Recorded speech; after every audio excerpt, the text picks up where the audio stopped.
നമസ്കാരം. ഇന്ന് നമ്മൾക്ക് വ്യത്യസ്തമായ രീതിയിലുള്ള ഉണ്ണിയപ്പം ഉണ്ടാക്കിയാലോ? അതായത് ചക്ക വരട്ടി കൊണ്ട് നമുക്കെങ്ങനെ ഉണ്ണിയപ്പം തയ്യാറാക്കാമെന്ന് നോക്കാം. നമുക്കിപ്പോൾ ചക്ക സീസൺ ആയി കഴിഞ്ഞാൽ നമ്മൾ ചക്ക വരട്ടിയൊക്കെ ഉണ്ടാക്കി വെക്കാറില്ലേ? അപ്പോൾ അതുകൊണ്ട് നമ്മൾ ചക്ക വരട്ടി കൊണ്ട് പായസം ഉണ്ടാക്കും. അതുപോലെ തന്നെ അപ്പം, ചക്ക അപ്പം ഉണ്ടാക്കും. ചക്ക വരട്ടി കൊണ്ട് തന്നെ അപ്പം ഉണ്ടാക്കാറുണ്ട്. അതുപോലെ തന്നെയാണ് ചക്ക വരട്ടി കൊണ്ട് ഉണ്ണിയപ്പം ഉണ്ടാക്കുന്നത്. അപ്പോൾ നമുക്ക് വീഡിയോയിലോട്ട് പോവാം.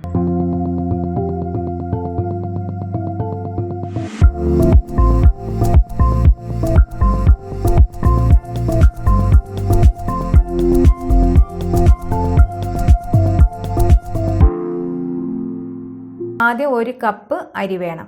അപ്പോൾ ഈ അരി 4 മണിക്കൂർ കുതിർത്ത് കഴുകി ഊറ്റി വെച്ചതാണ്. ഇത് നമുക്കൊരു മിക്സിയുടെ ജാറിൽ ഇട്ട് കൊടുക്കാവേ.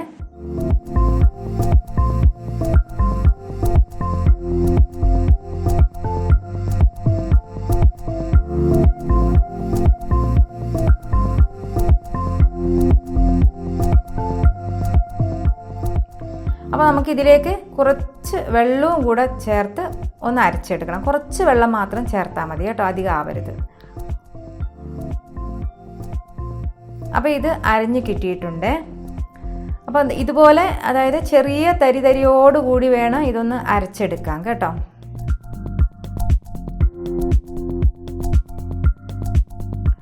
ഇനി നമുക്കിതിലേക്ക് ചേർക്കേണ്ടത് ചക്ക വരട്ടിയാണ്.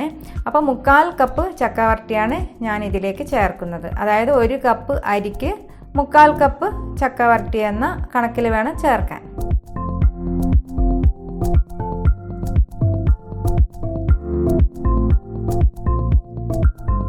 അപ്പോൾ ചക്ക വരട്ടി ചേർത്തു. ഇനി അടുത്തതായിട്ട് നമുക്ക് ശർക്കര ഉരുക്കിയതും കൂടെ ചേർക്കണം. ഏതാണ്ട് ഒരു 4 ടേബിൾ സ്പൂൺ ശർക്കര ഉരുക്കിയതാണ് ഞാനിതിലേക്ക് ചേർക്കുന്നത്. അപ്പോൾ ശർക്കര വരട്ടിക്ക് നമുക്ക് ഓൾറെഡി മധുരം കാണുമല്ലോ. അതിൻ്റെ മധുരം നോക്കിയിട്ട് വേണം ശർക്കര പാകത്തിന് നമുക്കിതിലേക്ക് ചേർത്ത് കൊടുക്കാൻ. അപ്പോൾ ഇനി ഇതിലേക്ക് കുറച്ചുകൂടെ വെള്ളവും ചേർത്ത് ഇതിനെ ഒന്ന് നല്ലപോലെ ഒന്ന് അരച്ചെടുക്കാം. അപ്പോൾ ഈ ഒരു പരുവത്തിൽ വേണം നിങ്ങളിത് അരച്ചെടുക്കാൻ കേട്ടോ. ഇനി നമുക്കിതൊരു പാത്രത്തിലേക്ക് മാറ്റാം.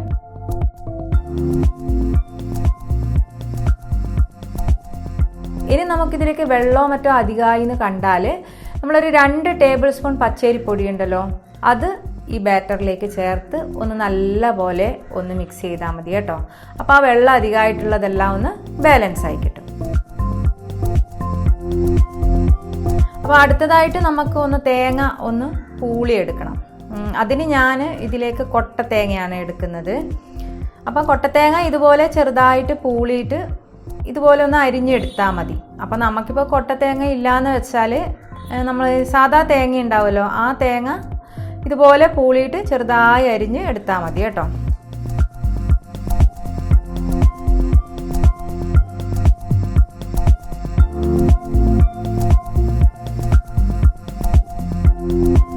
ഇനി നമുക്ക് ഇതൊന്ന് നെയ്യിലൊന്ന് വറുത്തെടുക്കണം. അപ്പോൾ ഞാനിതിലേക്ക് ഒരു പാൻ വെച്ചിട്ടുണ്ട്. അതിലേക്ക് ഞാൻ ഒരു 2 ടേബിൾ സ്പൂൺ നെയ്യ് ഒഴിച്ചു കൊടുത്തു.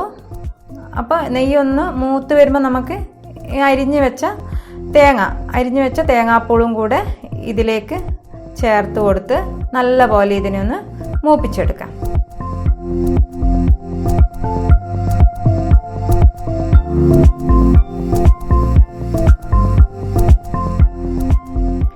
ഇപ്പോൾ നല്ല പോലെ ഇതൊന്ന് മൂത്ത് വന്നിട്ടുണ്ട്. ഇനി നമുക്കിതൊന്ന് ഈ ബാറ്ററിലേക്ക് ചേർത്ത് കൊടുക്കാം. ഇത് ബാറ്ററിലേക്ക് ചേർത്ത് കൊടുത്തതിന് ശേഷം ഇത് നല്ല പോലെ ഒന്ന് ഇളക്കണം.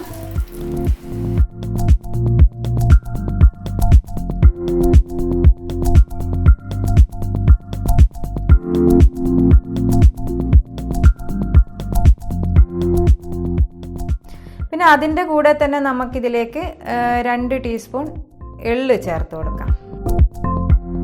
എള്ള് ചേർത്തു.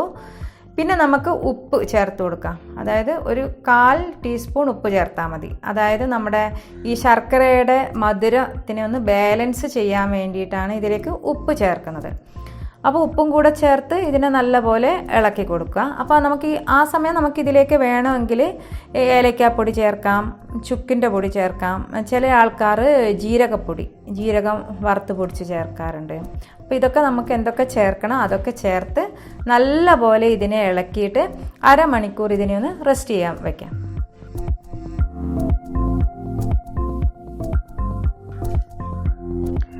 അപ്പോൾ അരമണിക്കൂറായിട്ടുണ്ട്. ഇനി ഇതൊന്ന് നമുക്കൊന്ന് ചുട്ടെടുക്കാം. അപ്പോൾ എണ്ണ നല്ലപോലെ കാഞ്ഞ് വരുന്നുണ്ട്. അപ്പോൾ ആ സമയം നമുക്കിതിലേക്ക് നമ്മുടെ ഈ ഉണ്ണിയപ്പത്തിൻ്റെ ബാറ്റർ കുറേശ്ശെ ആയിട്ട് ഇതുപോലെ ഒന്ന് ഒഴിച്ചു കൊടുത്താൽ മതി കേട്ടോ.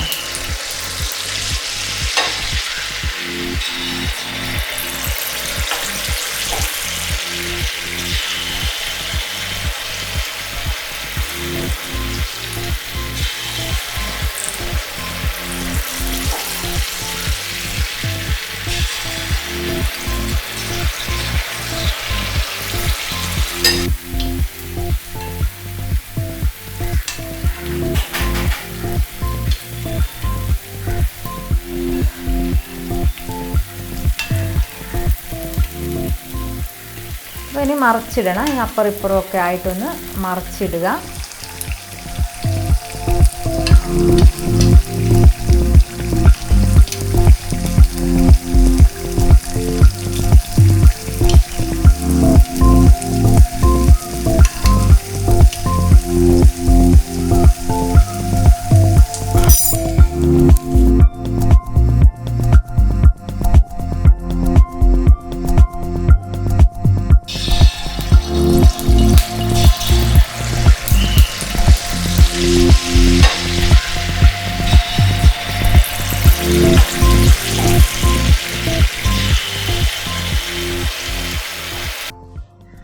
അപ്പം നല്ല സോഫ്റ്റ് ആയിട്ടുള്ള ഉണ്ണിയപ്പം റെഡി ആയിട്ടുണ്ട് കേട്ടോ. അപ്പോൾ എല്ലാവരും ഇതൊന്ന് ട്രൈ ചെയ്ത് നോക്കാം.